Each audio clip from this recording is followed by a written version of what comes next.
Derek wrote in saying, David, do you have an unpopular opinion that you hide from others, friends, family, whatever, when it comes to politics or news?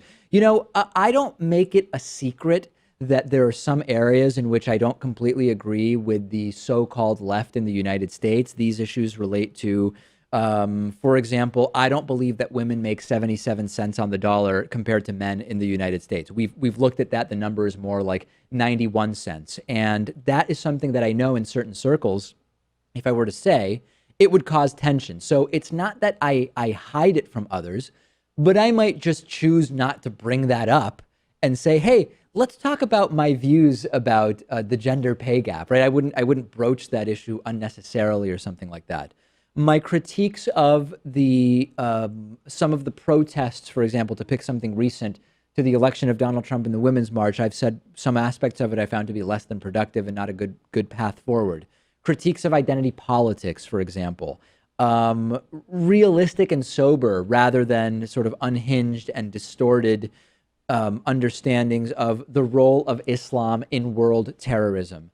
These are issues where I don't know that I'd say it's unpopular in general, but among some of the people that I'm around in my day-to-day life, they're probably not the most popular views. And I don't know that I'm hiding them, but I probably just choose not to go into those issues. I don't hold this position anymore, but when I was younger, I had more of a libertarian streak.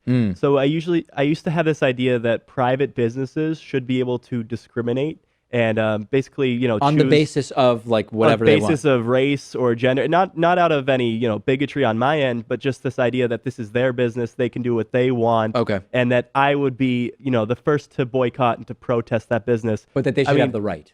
They should have the right, yeah. I mean, my political philosophy has just changed over time because now I see we live in a society that business has workers that were educated in public schools, uses roads that everyone paid for, everyone's tax dollars supports their business. Right. So no, of course you can't discriminate, but that was an unpopular position I held at one point. Not to mention the other way to push, and not that you believe this anymore, but just because it came to mind, you can also make the case that if it is okay to have any regulation of businesses, right? So for example, when it comes to the health insurance industry, if you believe that it's okay for the government to say, you're a health insurance company, you're for profit, but if you want to participate in this industry, there are certain rules that you have to abide by. If conceptually you're okay with that, then it has to conceptually be okay for the government to say, hey, you run your business as long as it's not breaking any laws in terms of the product or service, that's all well and good.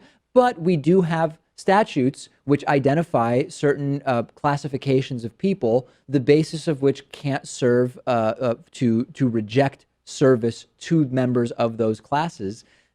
That's completely consistent with still believing in private business as a concept. You know what I mean? Oh yeah, absolutely. And I mean, there's plenty of people who think that the free market can take care of it.